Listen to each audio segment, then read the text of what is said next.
collaborators. How did your collaboration start? Can you talk a little bit about how you sort of formed your core team? Okay. How did our collaboration start? It was I think I interesting. hit you all on Facebook Messenger. You did. Well, yeah. We were co-workers on Sesame Street back in 2016, 2017. And I was a puppeteer. He was a PA, right? Yeah, that's right. And I guess I don't know. I never spoke to him. I never spoke a word to him. But But I wanted to be his friend so bad. I saw this like teenager running around with puppets, and I was like, "That's my friend." So we like became friends on Facebook, and I messaged him like a bunch, like, "What are you working on? What are you working on?" I'm just trying to get stuff to work on. And eventually he showed me, I believe it was Dango, and I was like, the project he was just talking about, the Medicine Man head, and I was like, holy snap, this could be something. And so, we worked on a few projects before that, and then we did Cold Sober 1, and now we're here at Cold Sober 2. Yeah. The team is a lot of close friends. I kind of primarily, with stuff like this at least, I like to work with people that I'm friends with and that I know, people that I like and that I can trust. And who if I say, hey, I only have $2 in my pocket, but would you still do this for $2 or something? People are willing to work with me and help me out because we're friends, and I'll do the same for them. And it's a nice little, it's like a trade-off of like, make stuff together. It feels good to work with your friends. For sure, yeah. Did you all find that you had sort of similar influences in terms of like comedy or sketch? Me and or Max? Since you met on Sesame Street, obviously that is a given, is some sort of influence, but in terms of like your comedic influences and that sort of thing, like did you find a similar ground there? I don't think so. I don't think we share a lot of influences. I feel like his are very based in like, you could talk about your own influences. Sure, what are yours now? Let's start with you. I like a lot of old sketch. A lot of Mel Brooks is a big influence on me, and like Looney Tunes, and of course the Muppets and stuff like that. But I like Ren and Stimpy, and like cartoons and weird slapstick, and older stuff that people don't really watch so much anymore. Which is it's nice because everything old is new again, I suppose. That's sort of my. As far as my influences go, I think they're like very filmic, but also like that was one of the things we really wanted to bring to Cold Sober was because in Cold Sober 1 I felt like it was a little bit more flat, and we wanted to bring like kind of more of that Z-access to Cold Sober, and so we spent a lot of time using like other films that aren't puppet films as like references and things for how we were going to shoot things. Yeah, and we both like those things. So Yeah, we like old movies. We both like old movies. That's the one thing in common. Yeah. I definitely get the sense of the like sort of vintage or like old-timey sort of, it comes through in the language and in the some of the visual references. How do you, since there isn't necessarily like a specific through line, how are you deciding like which sketches go together or in what order? Is there a process to that? There is. I write them, and sometimes I want to have more. I want to have more often that like I'll have like a co-writer. On this one, Anthony White, who's also here, he was one of the writers. And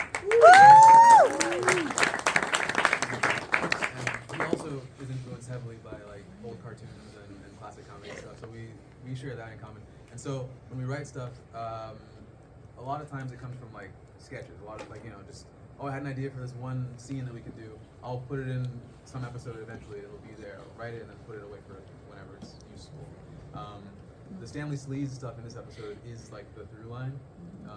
That's like the only that's sort of the way the show is structured. So like there's like a Recurring sketch. there's a recurring story, and it's broken up with these sketches that I might say, oh, this goes well because it sort of follows the theme.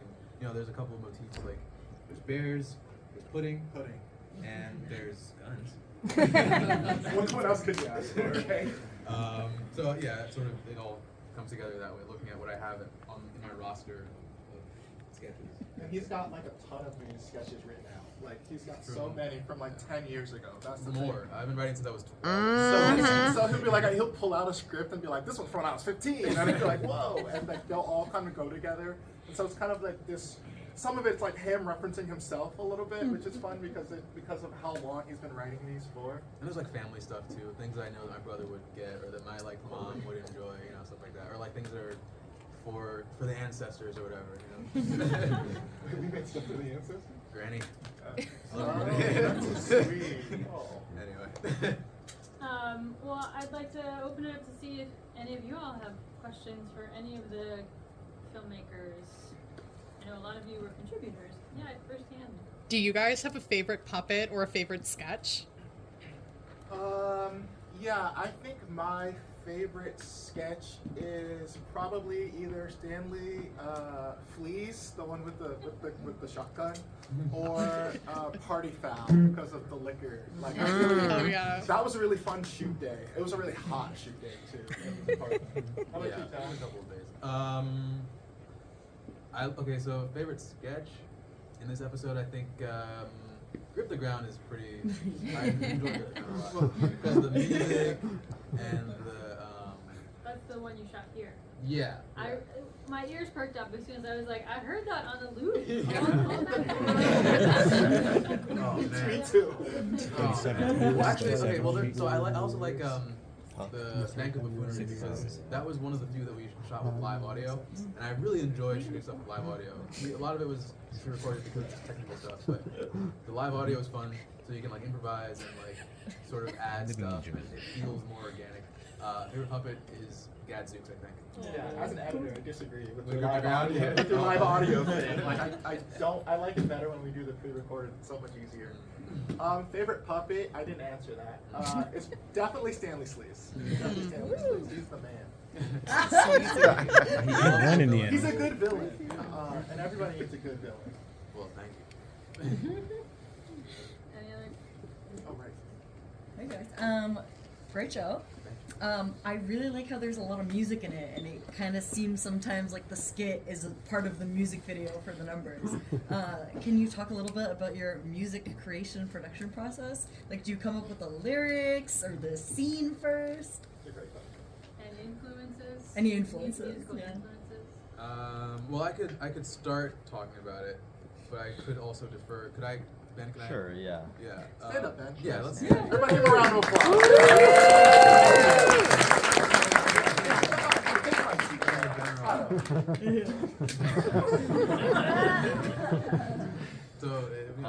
Some of the songs, Tao will send me lyrics and he'll say, write music to this. So like an example of that would be, I don't know if we have any of those from in this. Well, the whole.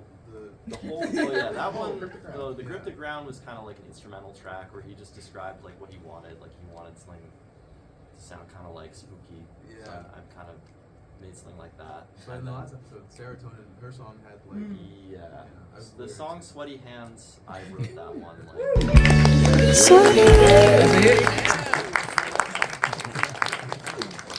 yeah, you know, I like that song. But then, yeah, we'll record kind of like in chunks and whatever. We're very DIY, lo-fi music. Oh, you know, I just like all sorts of music, really. How did your collaboration start? We just met. I used to trespass at his Yeah, college. he used to go to my college. We could just go there and hang out. That's, you know, sort of how he decided to spend his weekends, which is, What else am I cool. doing? But Just loiter. yeah, we like a lot of the same. We both really love like '60s music and Yeah. like just Well, stuff like that. Yeah, the Rusty Needles is sort of based on Jonathan Richman from Modern Lovers. Yeah. That's what the name of his band. The Yesterday's Bleeding Hearts is like a takeoff of Modern Lovers. Anyway. I saw him play this weekend. Really? Anyway. One more round of applause for Ben. Let me get my thing back on. Hold on. Can All you right. can you talk about Coley, the character Coley? Yes. All right.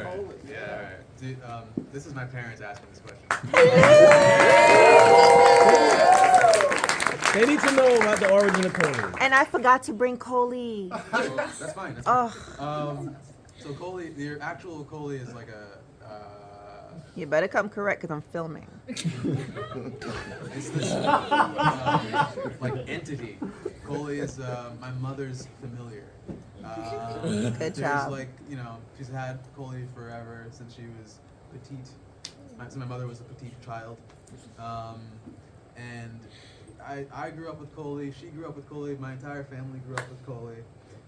She's always present. And the voice there is basically Coley. That's how Coley sounds. And the stuff that she says, the accent, and her way of being is very much. It's a piece of my mom, I suppose. One for the ancestors. Did that do it for you? Was that enough? Yeah, that's good. Yes, That's thank good. you. Good job. Good job. That was my favorite scene, though. Oh, good. Pardon Yes, me. you did good by Cole. Thank you. I'm really proud. Yeah, Anthony. Yeah, the stop motion opening for the pudding stitch, that was completely new to me. I had no idea you even did that. What's the story? Gab did that. Gabby. Why am I not surprised it was you? I just finished it like a week ago. Yeah, literally, it's new to me too, dog. He's the editor. Yeah, I don't know. I wanted there to be more than just puppets in the show. I think if we do more episodes, I want that to continue. Other forms of art, animation and stuff. Nothing, sorry. And stop motion is one of my favorite forms of animation, and I like Gab's comedy style, and it's good. It's good. I like it a lot. Rachel? Yes. Okay, so correct me if I'm wrong. I feel like in episode 1, you didn't really see like human hands or arms in those moments. They're clearly very stylized and like intentional in episode 2. So when do you want to include like a hand or an arm reaching in, and what is the role of that to you versus something that you could just have a puppet do? Well, actually, it does happen a little bit in episode 1 too, but The dog ears. what's that? The dog ear. When you tie the Yeah, dog. that and Rusty's mother. I don't know. I just like it's fun. It's just it looks interesting. Like I could, with like body parts, it's like I could do a puppet hand, but like that's boring. If the whole show is puppets, it's like jarring to see a human hand Great. or like a human silhouette or something. It's also like a really hard no human rule. Yeah, there's but no not actual. but not hands. Yeah, so not that I hands. find interesting too. Yeah, the idea of a human is fun, but like I don't want to see like actual people interacting with the puppets because it sort of Yeah, this is takes away from not that. the world, I suppose. So is it intentional though? Yeah, it's when very you- intentional, yeah. But at the moments you choose to use them. Yeah, it's very intentional, mostly for the sake of visual interest and comedy. Shock value. Sure, yeah, shock value. Shock value. Yeah. Yeah. Yeah. So, in the process of filming this and producing it, like, what were some of the challenges that you encountered? And which among those, like, which are the ones that you're the proudest to overcome?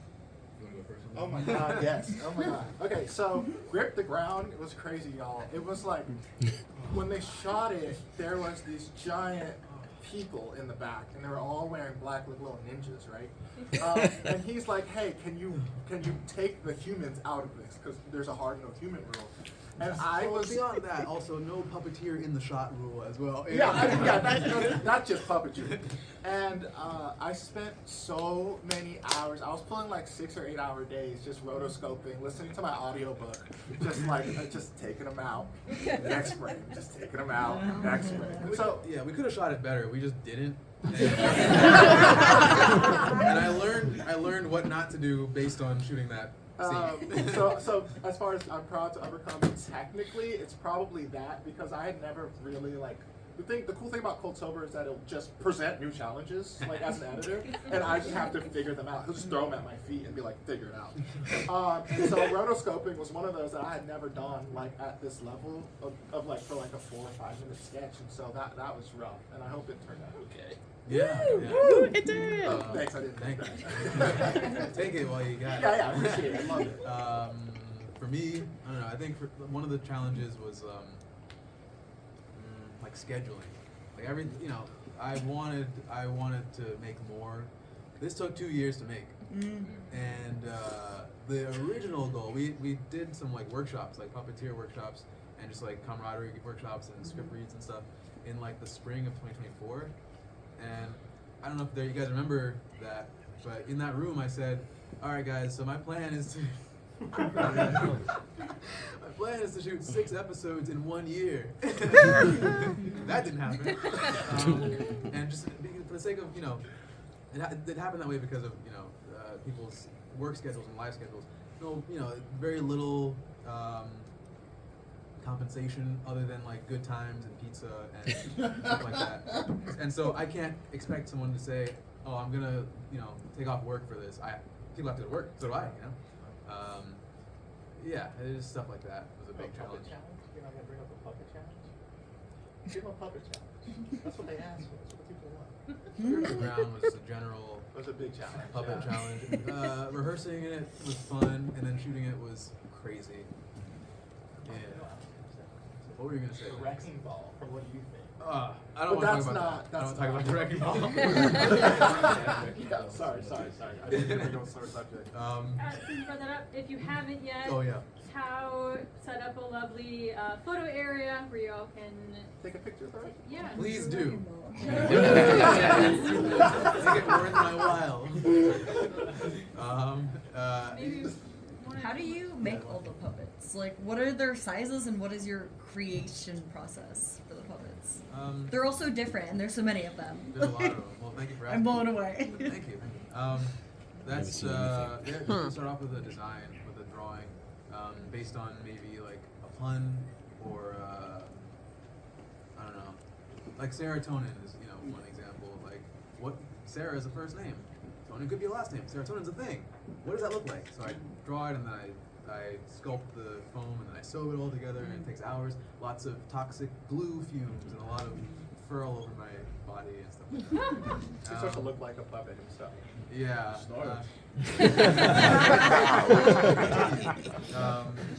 It takes hours, days, months sometimes.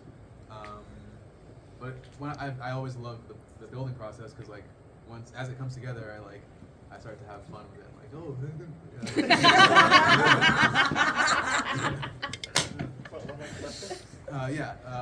Someone. Yeah. Someone. Yeah. Yeah, I was just wondering, who's your favorite puppeteer? I'm asking for a friend. Well, I like myself a lot. Good answer.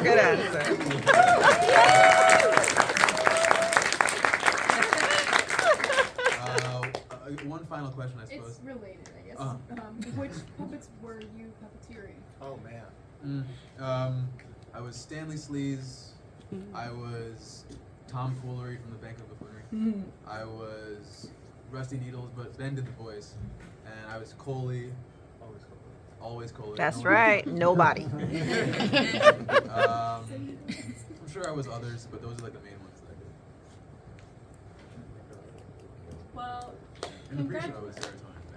congratulations on a Thank you.